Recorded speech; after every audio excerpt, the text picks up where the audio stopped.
So just solidarity, making strides in community involvement as the rock purpose. Ladies and gentlemen, the office of the SK Federation, headed by Honorable Christina. The councilors are also present. Department heads and city officials are all here.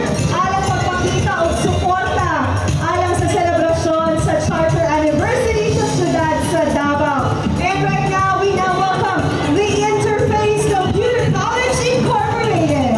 Interface Computer College Incorporated was established in 1992 and it is one of the pioneering computer schools in Davao City located at 360 Theater, building Bonifacio Street. Davao City Interface Computer College Incorporated offers JET programs, STEM and senior high school programs, and testing training and assessment center. Once again, palakpakan po natin, Interface Computer College Incorporated. Joining the celebration supports the Davao City Special School, showcasing inclusivity and talent with its strong contingent in Talaga Davao. The parents, the students, teachers join hands to celebrate the diversity, highlighting the abilities of students with special needs with unity and pride. The Marco Industrial Foundation Colleges of the Philippines Incorporated, located at Bongkong, Riverside, Ecolan, Batina, Davao City, was founded in June 1978 by the late Captain Serapion C. Basalo. At the present, the Davao City Council. The Boy Scout of the Philippines was chartered by Republic Act 72. Propose the celebration of 87th araw ng Davao. Ito po ang Parada Davao Bueno right here at the San Pedro Square. This is the traditional lion dance of the Chinese belief to ward off any negativities. Bawat bad spirit. Yes. All positive lang tayo. Love, love, love. From Davao Chowa High School. Up next, we have Daniel and Kara Central Elementary School from Elmore. The Daniel and Kara Strong and Blackboard gives students the opportunity to interact and work together with other forms of various academic pursuits, races, cultures, and backgrounds. For many of these students, marching band serves as a social or racial link community involvement. Once again, Davao Venturing Anglers Incorporated. At ito naman, paggipit sa kanila kalalapit, we have Home Credit Philippines! One of the leading consumer finance companies in the Philippines, Home Credit is a multinational company who provides financing services to more than 10 million Filipinos nationwide. Kung gusto nyo ng credit, sa kanila kayo lumapit! Mahal! Diba? Ang daming fans ni Home Credit. Following them, we have San Juan. Suddenly, they bring out the star in you. Once again, friendly palakpakan po natin. This group of clowns and entertainers they aim to spread goodwill and happiness to the community. Their mission is to be able to share their talents and skills to charity institutions and be part of non-government social activities. Once again, Nathan and Brotherhood of Magicians and Vision to unite men and magicians to develop and improve their skills, talents, and excellence in the magical arts. Not only in magic, they're also targeting community service, outreach program, and more humanitarian service. Daghang salamat po rin ang Brotherhood of Magicians. Following them members, a diligent taxpayer and active partner of LGU of Davao City. Once again, Pag-asa Banquerohan Fish Vendors Association Incorporated.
check you all with respect. Ideology is called egalitarianism, which affirms or characterizes a principal belief in the equality of all people in the political, economic, social, and civic rights, regardless of differences in religion, race, ethnic origin, age, and gender. They also advocate peace through economic and social stability towards federalism. Daghang kaayong salamat. More on National Liberation Front, Davao City! Ayong buntag, ating araw ng Davao! And of course, next is Consilio Organizers of Davao Center to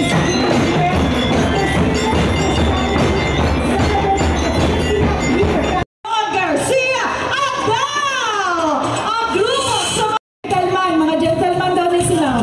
Approaching now, we have Guardia Davao Incorporated, or the Choreographers Association of Davao City.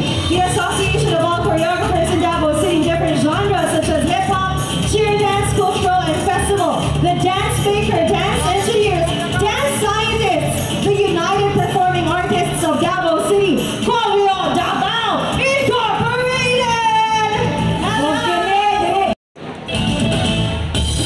Okay, Badayaw Davao, may buntag kaninyong tanan. May buntag.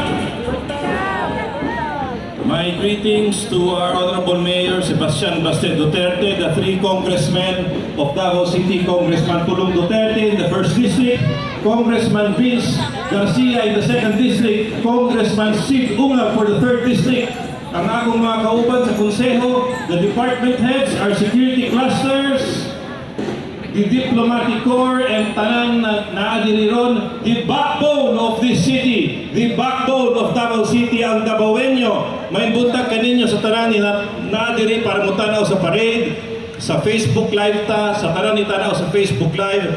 May buntag kaninyo. Let me just give my congratulations to all of those nga ni apil aning parada. We know it's very hot karon, basig moabot og 40 degrees sa atong panahon, but still you are here, you made it here.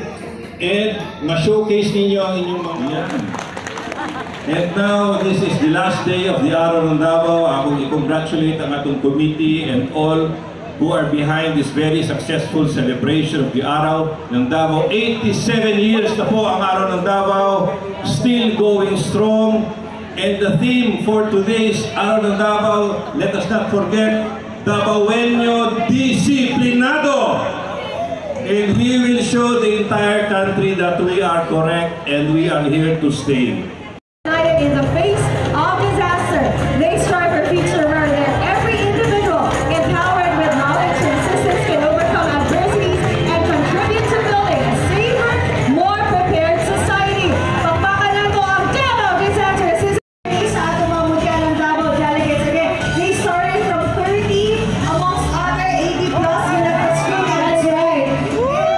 Down to just 5. At eto po ang ating mga ambassadors ng City of Davao, our mutya ng Davao and Report. Unfortunately, I was not able to watch the live mutya ng Davao, no? Kaya na ako sa Loas.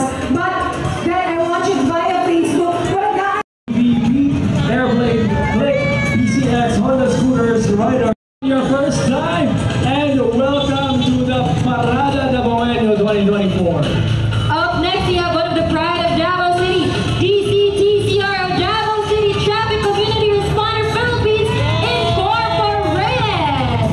So this community responders, known as DCTCR, is one of the organizations of force multipliers here in Davao City, willing to serve and to help the community voluntarily.